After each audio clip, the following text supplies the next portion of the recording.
Class 10वीं का एक महत्वपूर्ण अध्याय 12 हम लोग पढ़ेंगे आज, जो वृत्तों से संबंधित क्षेत्रफल पर आधारित है। देखिए इस में एक्सरसाइज शुरू करने से पहले वृत्त के कुछ पार्ट्स के बारे में ले जानते हैं। जैसे कि ये वृत्त किसे कहते हैं, तो एक निश्चित बिंदु से चारों ओर समान दूरी पर घिरे वक्र या चक्कर को वृत्त कहते हैं, और जिस निश्चित बिंदु से वृत्त घिरा होता है उस निश्चित बिंदु को वृत्त का केंद्र कहते हैं, और चारों ओर वक्र या चक्कर को वृत्त का परिधि कहते हैं। परिधि के किन्हीं दो बिंदुओं को मिलाने वाली जो सरल रेखा है वो वृत्त का जीवा कहलाती है।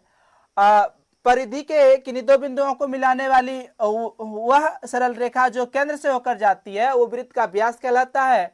मतलब कि वृत्त की सबसे लंबी जीवा वृत्त का व्यास कहलाता है, ठीक है। और वृत्त के केंद्र से परिधि तक की दूरी को वृत्त का त्रिज्या कहते हैं, और परिधि के एक निश्चित भाग को, टुकड़े को चाप कहते हैं। क्या कहते हैं? चाप। इस प्रकार जो है वृत्त का सभी पार्ट्स का हम लोग अध्ययन किए। अब देखिए कुछ ऐसे पार्ट्स बनते हैं वृत्त में, जैसे कि देखिए एक निश्चित जीवा द्वारा अलग हो गया है, ये जैसे नीचे वाला ये पार्ट अलग हो गया है, तो इसको कहते हैं वृत्त का एक भाग, मतलब वृत्त खंड कहते हैं। क्या कहते हैं? वृत्त खंड। तो वृत्त खंड किसको कहते हैं? वृत्त का वैसा भाग जो जीवा द्वारा अलग होती है, जो एक जीवा द्वारा अलग होती है।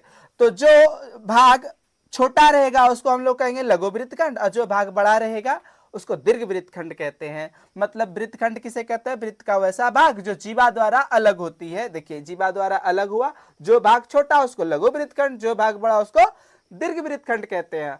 और इसके अतिरिक्त त्रिज्या खंड होता है। देखिए त्रिज्या खंड का परिभाषा हम लोग क्या पढ़ेंगे कि दो त्रिज्याओं और निश्चित चाप से जो घेरे गए क्षेत्र है उसको हम लोग त्रिज्या खंड कहते हैं। क्या कहते हैं? त्रिज्या खंड। दो त्रिज्याओं और निश्चित चाप से घिरे क्षेत्र को त्रिज्या खंड कहते हैं।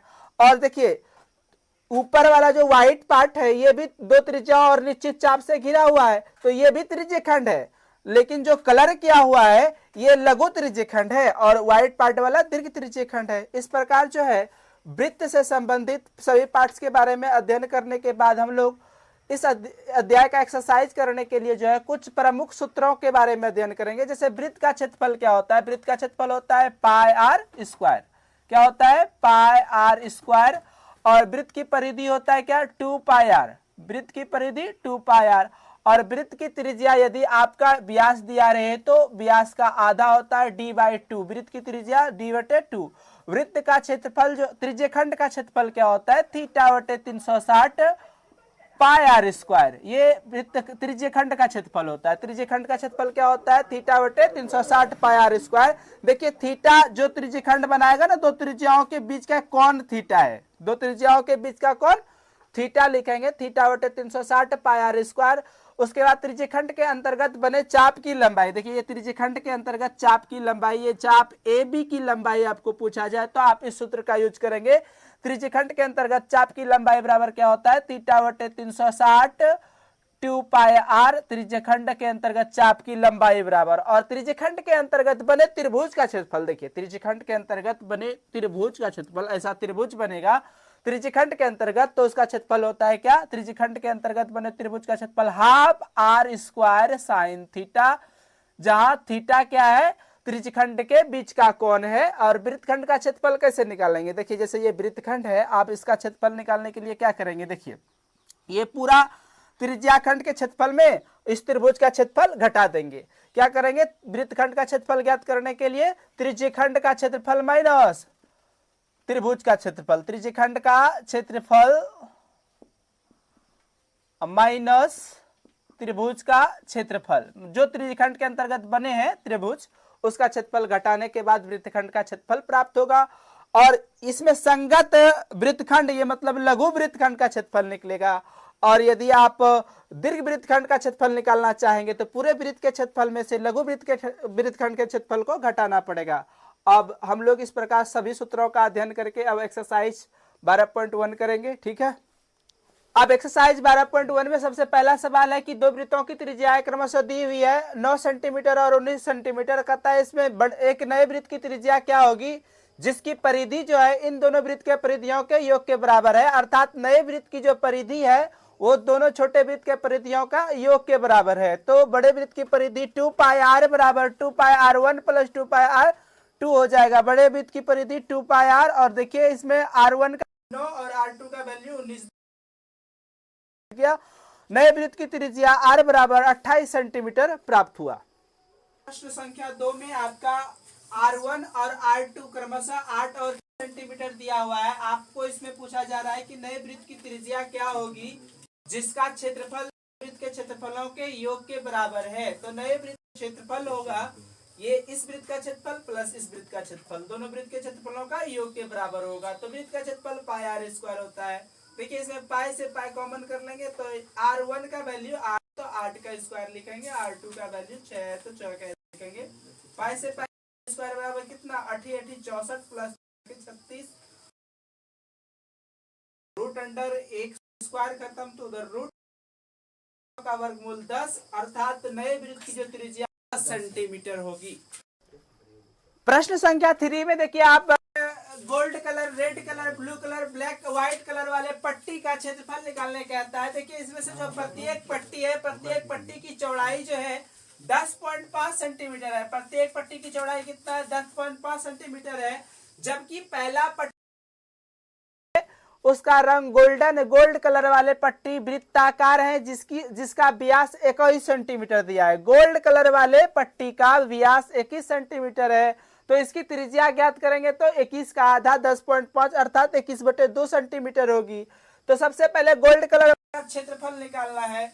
सब पट्टी का अलग अलग क्षेत्रफल निकालने के लिए कह रहा है। देखिए ये जो पट्टियां रेड बन रहा है या ब्लू बन रहा है या फिर ब्लैक या व्हाइट, सब एक छल्ले के आकार का है, वाशर के समान है, वाशर के समान है। तो सब पट्टी का गोल्ड के अतिरिक्त सब पट्टी का क्षेत्रफल निकालने के लिए छल्ले या वाशर का क्षेत्रफल का यूज करेंगे हम लोग।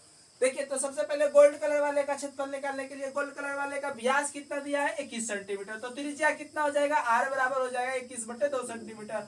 और गोल्ड कलर वाला पट्टी वृत्ताकार है, वृत्त का क्षेत्रफल होता है पाई आर स्क्वायर। तो पाई का वैल्यू 22/7 21/2 21/2 गुना 21/2 7 या 21 11 2 22 11 या 33 गुना 21/2 693/2 मतलब कि भाग लगाने के बाद 346.5 सेंटीमीटर स्क्वायर निकला गोल्ड कलर वाले क्षेत्र का क्षेत्रफल।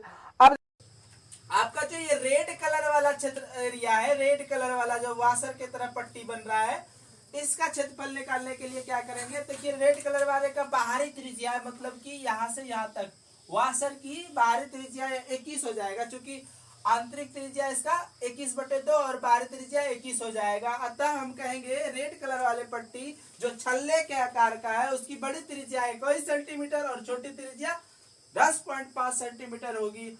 और साथ ही छल्ले का क्षेत्रफल का यूज करेंगे सूत्र का। तो छल्ले का क्षेत्रफल क्या होता है पाई इंटू बड़ी आर स्क्वायर माइनस छोटी आर स्क्वायर। पाई का बड़ी आर देखिए रेड कलर वाले का बताए 21 और छोटी आर मतलब कि आंतरिक त्रिज्या इसका है 21/2 अर्थात 10.5 सेंटीमीटर। तो 22/7 इंटू 21 का स्क्वायर माइनस 10.5 का स्क्वायर। 21 का स्क्वायर कीजिएगा तो 441 माइनस इसका 10.5 का स्क्वायर कीजिएगा तो 110.25 आता है। और फिर 22/7 441 में से 110.25 घटाएंगे तो आएगा 330.75 और जो 7 से कट के जो है नीचे जो 22/7 है 7 से कट के कितना हो जाएगा 330.75 कट के 47.25 बचेगा। और उसके बाद 22 गुना 47.25 करने के बाद आपका रेड कलर वाले पट्टी का क्षेत्रफल 1039.5 आता है। इस प्रकार ब्लू कलर वाले पट्टी जो छल्ले के आकार का है उसकी बड़ी त्रिज्या जो देखिए ब्लू कलर वाला जो पट्टी है ये देखिए 10.5 10.5 10.5 मतलब कि ब्लू कलर वाले पट्टी की बड़ी त्रिज्या 31.5 हो जाएगी, जबकि इसकी आंतरिक त्रिज्या छोटी आर बराबर हो जाएगा 21 सेंटीमीटर। इसीलिए इसका क्षेत्रफल छल्ले का क्षेत्रफल लगाएंगे पाई इंटू बड़ी आर स्क्वायर मतलब माइनस छोटी आर स्क्वायर। तो पाई का वैल्यू 22/7 और बड़ी आर इसका 31.5 का स्क्वायर माइनस 21 का स्क्वायर। इस प्रकार जो है 22/7 21.5 का स्क्वायर करने के बाद 992.25 आता है माइनस 21 का स्क्वायर 441। इस प्रकार इसको 22/7 और घटाने के बाद आता है 551.25 जो 7 से घटाने के बाद 78.75 आया। फिर 22 को 78.75 का गुना करने पर 1732.50 आता है। इसको पॉइंट में 5 भी लिख सकते हैं क्योंकि पॉइंट के बाद जीरो का कोई वैल्यू नहीं। 1732.5 सेंटीमीटर स्क्वायर। 1732.5 सेंटीमीटर स्क्वायर ये आपका ब्लू कलर वाले पट्टी का क्षेत्रफल निकला। जबकि ब्लैक कलर वाले पट्टी का क्षेत्रफल देखिए, ये जो ब्लैक कलर, फिर इसका बाहरी त्रिज्या में 10.5 बढ़ जाएगा, अर्थात पहले 31.5 त्रिज्या थी, ब्लैक कलर वाले का बाहरी त्रिज्या हो जाएगा इसमें 10.5, फिर से जुट जाएंगे तो 42 सेंटीमीटर, और आंतरिक त्रिज्या वही रहेंगे 31.5 सेंटीमीटर। तो इसका क्षेत्रफल पाई इंटू बड़ी आर स्क्वायर माइनस छोटी आर स्क्वायर, इस प्रकार जो है इसका क्षेत्रफल निकला कितना 25.5 सेंटीमीटर स्क्वायर। और व्हाइट कलर वाले पट्टी जो छल्ले के आकार का है, व्हाइट कलर वाले पट्टी का बड़ी त्रिज्या 52.5 हो जाएगा और छोटी त्रिज्या 42.5 है, इसीलिए इसका क्षेत्रफल जो है आपका बड़ी आर तो 52.5 हुआ, तो 52.5 का स्क्वायर माइनस 42 का स्क्वायर, इस प्रकार हल करने के बाद इसका आया कितना 22 गुना 141.75, अर्थात व्हाइट कलर वाले पट्टी का क्षेत्रफल 3118.5 सेंटीमीटर स्क्वायर हुआ। संख्या 4 में कह रहा है एक कार का पहिया है जिसमें कि प्रत्येक पहिए का व्यास जो है आपका 80 सेंटीमीटर दिया हुआ है। तो कहता है यदि कार की चाल 66 किलोमीटर प्रति घंटा है तो कहता है इसके पहिए द्वारा 10 मिनट में लगाए गए चक्करों की संख्या निकालना है कि कितनी चक्कर 10 मिनट में कार का पहिया लगाएगा। तो देखिए एक चक्कर में पहले तय की गई दूरी निकालेंगे। चूंकि आपके कार के पहिए का व्यास 80 सेंटीमीटर है, इसलिए एक चक्कर में पहिए द्वारा तय की गई दूरी क्या होगा, जितना पहिए का व्यास होगा उतना एक चक्कर में तय की गई दूरी होगी। तो वृत्ताकार पहिए का व्यास होता है पाई डी, क्या होता है ये 2 पाई आर होता है, या पाई डी लिखेंगे। तो पाई डी का वैल्यू 22/7, पाई का वैल्यू डी एस सी है, तो मतलब 1760/7 सेंटीमीटर स्क्वायर। एक चक्कर में तय की गई दूरी, एक चक्कर में तय की गई दूरी कितना निकला 1760/7 सेंटीमीटर, एक चक्कर में तय की गई दूरी। चूंकि कार की चाल आपका है 66 किलोमीटर प्रति घंटा, ये दूरी देखिए सेंटीमीटर में है, इसलिए इस किलोमीटर को अब सेंटीमीटर में बदलने का कोशिश करेंगे, अर्थात 66 किलोमीटर प्रति घंटा कहने का मतलब होता है कि एक घंटा में कार कितनी चलती है 66 किलोमीटर। तो एक घंटा अर्थात 7 मिनट में 66 किलोमीटर चलती है कार। तो 66 इसको किलोमीटर को मीटर में बदलने के लिए 1000 से गुना, फिर के लिए 100 से गुना कर दिया, अर्थात कार जो है 60 मिनट में इतना सेंटीमीटर, इसलिए 1 मिनट में कितना चलेगी 1 मिनट में चलेगी यहाँ 60 से भाग दे दिए, इसलिए 10 मिनट में तय की गई दूरी, कार द्वारा 10 मिनट में तय की गई दूरी 10 से गुना, अतः 11 लाख सेंटीमीटर कार चलेगी 10 मिनट में। अब कहता है 10 मिनट में लगाए गए चक्करों की संख्या, अतः पहिए द्वारा 10 मिनट में लगाए गए चक्करों की संख्या होगी क्या 10 मिनट में तय की गई कुल दूरी बटे एक चक्कर में तय की गई दूरी। तो 10 मिनट में तय की गई कुल दूरी कितना है 11 लाख सेंटीमीटर। 11 लाख में हम लोग भाग देंगे कितना से, एक चक्कर में तय की गई दूरी 1760/7, तो इतना बटे इतना लिखेंगे, और 7 को देखिए नीचे ऊपर यहाँ लिख दिया। तो ये 1760 को और 11 लाख को कटाने के बाद 625 आता है, 625 गुना 7 करेंगे तो आपका कार के पहिए द्वारा लगाए गए चक्करों की संख्या 4375 हो जाएंगे। सवाल में कह रहा है ऑब्जेक्टिव टाइप सवाल कहता है वृत्त का क्षेत्रफल और वृत्त की परिमाप दोनों संख्यात्मक रूप से बराबर है, तो कहता है इसकी त्रिज्या क्या होगी। तो देखिए वृत्त का क्षेत्रफल बराबर वृत्त की परिमाप, वृत्त का क्षेत्रफल होता है क्या 2 पाई आर स्क्वायर, क्या होता है वृत्त का क्षेत्रफल pi R square, pi R square बराबर वृत्त का परिमाप होता है 2 पाई आर, ठीक है।